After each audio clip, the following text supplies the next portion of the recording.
I was sitting there listening and I forgot I'm going to speak. I'm getting so excited when we talk about innovation. It's something that in the past 20 years, people say, Jack, what are you doing? I call myself innovation. But most people say you're crazy. You're doing something never exists. And I'm very, very honored to be invited here today. I think I want to say great congratulations for this great innovation center, the opening. I met Simon Paris, I think, 10 years ago in Davos. I listened to his speech. His determination for innovation, leadership, courage inspired me. I would say many of the things that Alibaba doing that needs courage, needs determination, needs leaderships. So I think he is with us all the time. And I think this innovation center is also a gift for the 70th anniversary of Israel. 4 months ago, I came to Israel. This is my first trip to Israel. I came with 37 Alibaba senior executives. Why we came here? We got a lot of invitations, but the reason we came here because we had a huge debate among ourselves because of the competition, because of the pressure, because of all the things that around us, the anxiety. And I say, let's go to Israel. When you are there, you know what competition means. When you're there, you know when the people surrounded you, how you can survive. And after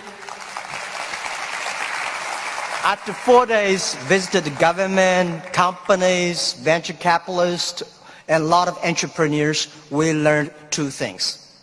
First is innovation. Second is chutzpah, the courage to challenge. And we find in Israel, innovation is everywhere. It's just like water, it's just like a food. It's so natural. And I think to not discuss about innovation is the innovation in Israel. People here all talk about this. In the past 70 years, from my experience, for what we learned, that Israel people proved one thing. Even you have nothing, you have anything, right? You don't have anything. But if you have brain, if you have heart, you can make everything possible. From my understanding, brain is the place where you hold the knowledge, education, training. The heart is the place where you hold the wisdom. And IQ is the brain, and EQ is the heart. If you have a strong EQ, you may be easy to be successful, but people like you. You have a value, you have a friendship, you have trust. But if you have great IQ, it's very difficult for you to fail quickly. A lot of people easy to get success, but losing very quickly. That's because they don't have enough IQ. When IQ and EQ connected, that means when brain and heart connected, that is the knowledge and wisdom connected, that is called innovation. And I believe that if you want to be successful, you should have the good EQ. If you don't want to fail quickly, you should have IQ. But if you want to be respected, you should have LQ, the Q of love. And Israel has all these things. Israel has the best education systems. I had a wonderful discussion with the Minister of Education. I learned a lot. And I think this is the treasure. Israel is the country. They know the most precious resource in the world is not oil. It's not the gas. It's the human brains. You make the human brains great.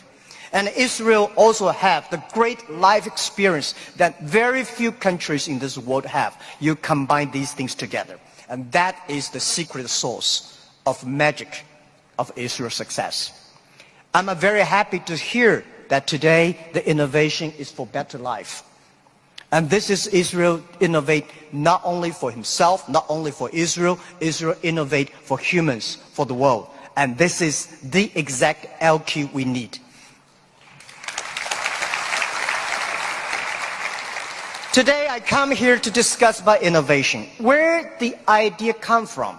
And people say, Jack, after 19 years in, being an Alibaba founder and a CEO, what you've got. People say you got rich. I think the wealth I've got is that I've known and seen, met so many great people in the world. I remember one story. After Second World War, a grandson asked grandfather, "Grandfather, you joined the war. So are you a hero in the war?"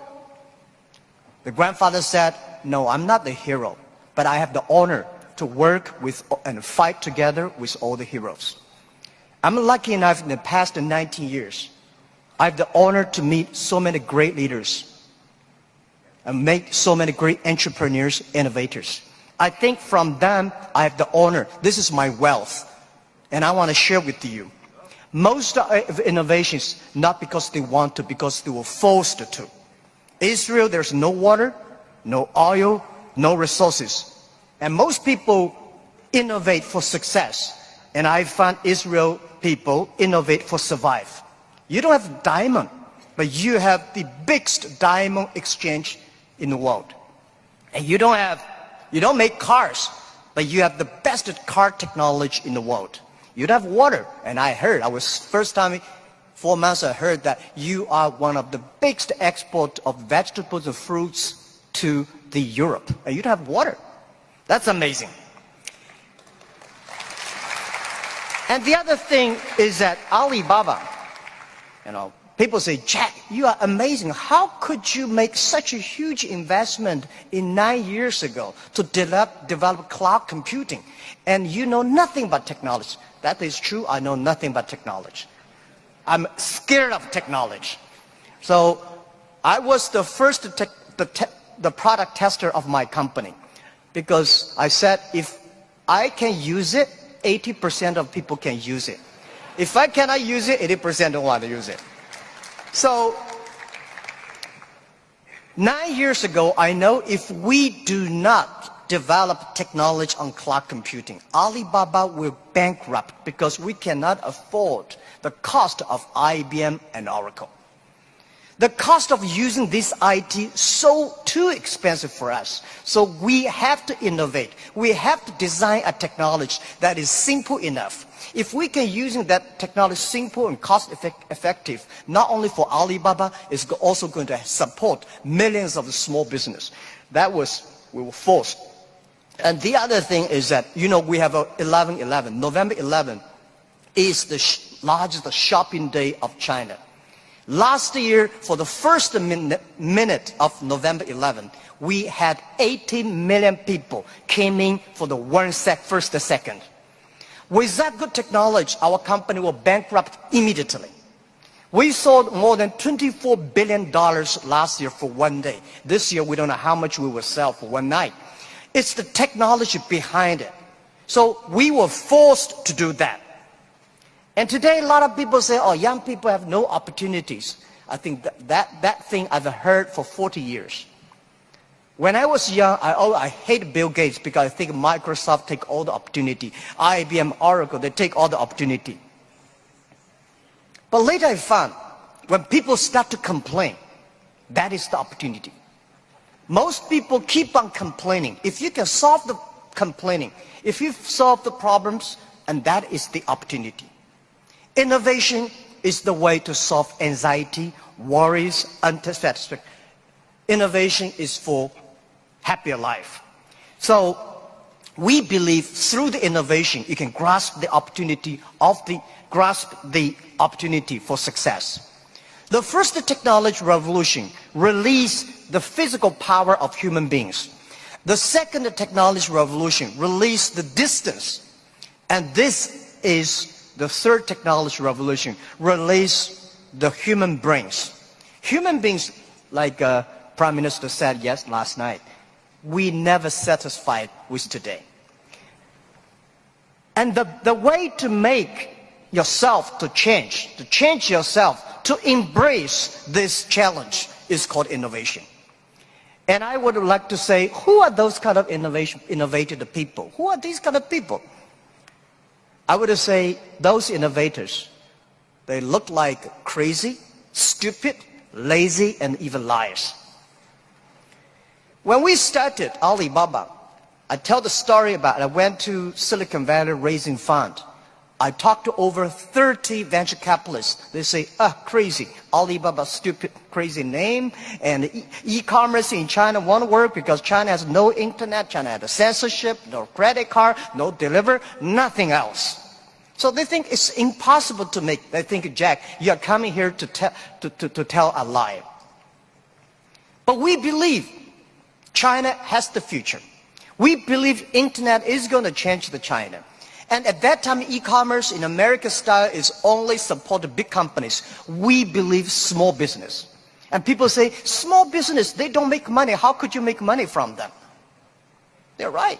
We say, if small business in America, e-commerce for big companies, helping big company to cut the cost. We think helping small companies not to teach them how to cut the cost because they know better than you do. You should help them how to make the money. And washing machine. A lot of things are designed for lazy people. People don't want to wash, they have a washing machine. People don't want to climb, they have the elevators. Even the iPhone came, a lot of experts of telephone said, how could this stupid thing? There is no even press buttons.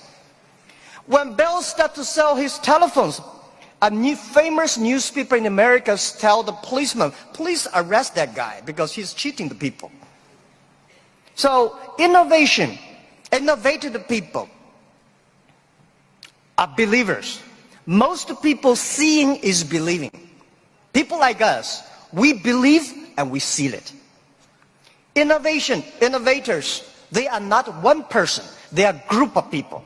So when you invest in money in somebody, you should see, does this guy have followers? If you have a group of people who are crazy like him, that would be great.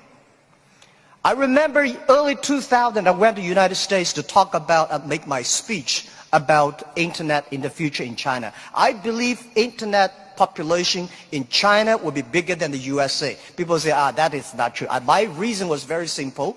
China have 1.4 billion people. USA have only 300 million people. Make everybody online, 300 million, right? So China has a huge potential for that.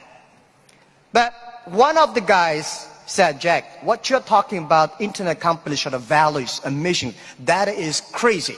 And I say, sir, please come to my company. So I came to Hangzhou, my company, spent 1 week, and the day he left, he said, Jack, I know you're crazy, but I found 100 people in your companies, they're all crazy. Crazy people don't think they're crazy. They think people outside they're crazy. So, and most of the innovators are not very successful people because successful people very difficult to change. I never try to convince successful people.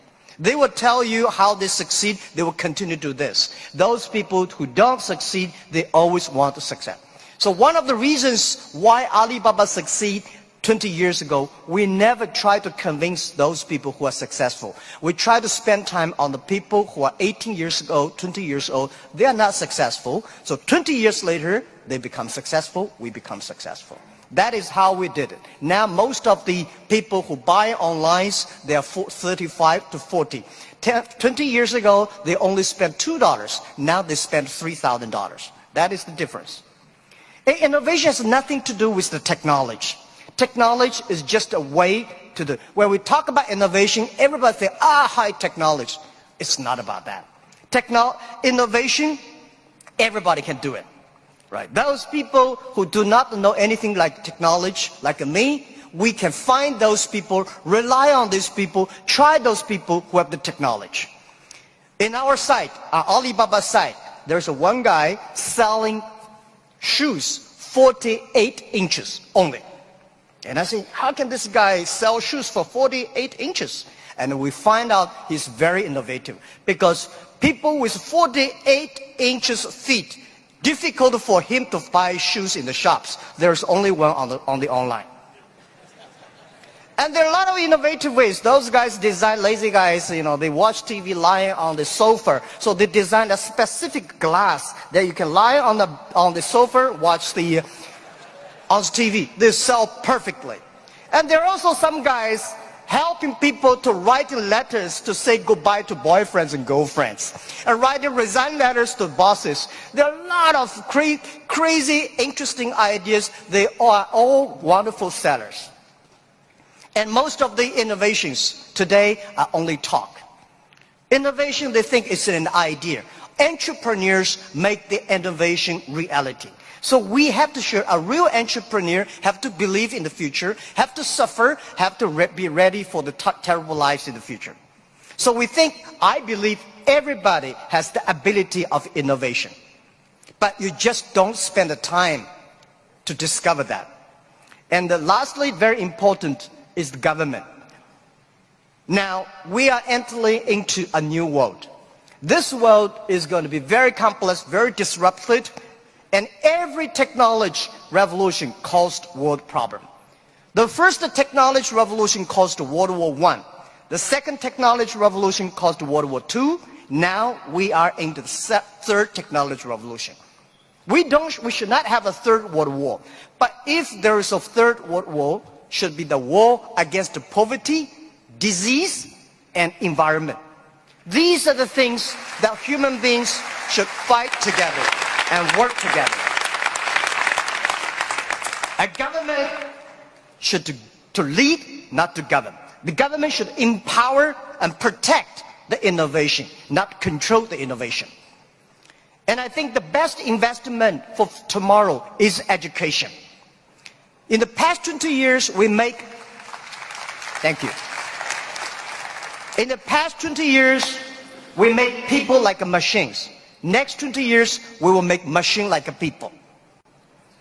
You like it or don't like it, we have to change ourselves. This thing is coming. What we should do to change our education systems, to teach our kids they can do the things the machine cannot do. This is the thing. It's concerned to every family, and every government should pay attention to that. And I think government should also encourage entrepreneurships. I really appreciate Prime Minister yesterday talk about entrepreneurs. It's the entrepreneurships that make ideas reality. Innovation is always going to be destroyed of yesterday. A lot of people who were successful yesterday will not like it. So government should know what not to do. Let me tell you one story. In 1860s, when UK had first the cars came in, automobile coming, they destroyed a lot of jobs of these horsemen. Horsemen at that time are the main jobs of the society. These are white-collar people.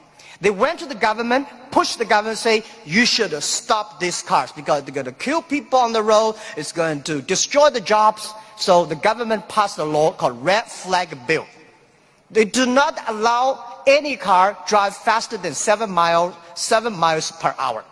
And they should always follow behind the horses. That stop it. Protect the people for some groups of people's interest, but destroy the whole industry. And the other thing, innovation is interesting, and it's also going to stop by a lot of people. People don't like it. I went to the Museum of Basketball. You know, basketball used to have a basket. People threw the ball inside, and with a ladder to take the ball out. This thing has been last for 18 years. And there's one guy said, why not cut the bottom? And it will be easier. It's a great idea. Much more, basketball become more competitive, but people hate it. It's the people who hate it the most were the guy who with the ladder. He said, I'm losing my job. So this is what I want to say. People start to worry. Artificial intelligence, robots, jobs. But don't worry about it. Human beings are much smarter than machines. Machine can never control because machine only have chips. Human beings have the hearts. I remember 1995 when I studied internet in China. There is a big meeting. There is a small meeting among 24 people in Beijing in the evening for discussing for 3 hours. There are a lot of experts start to discuss about the internet. They think internet is going to destroy this, destroy that. A lot of worries. They think government should control it. Almost 22 years passed. Those things we worried never come up. Those things we did not worry all came up. And I want to say, don't worry about the future. Young people, don't worry about the future. And don't worry about the the size of the machine, I think small business don't worry about, because small business believe small is powerful, small is beautiful. Using innovation, small business can compete anybody in the world. And this is just like Israel. The small is beautiful and small is powerful. So my rules is that rely on the young people, rely on the small business. Believe the future. Be optimistic. The world is beautiful. Today is just the beginning. But anything, remember, this is my philosophy of life the past 20 years. Today is difficult. Tomorrow is much more difficult. The day after tomorrow is beautiful. Most people die tomorrow evening. Thank you very much.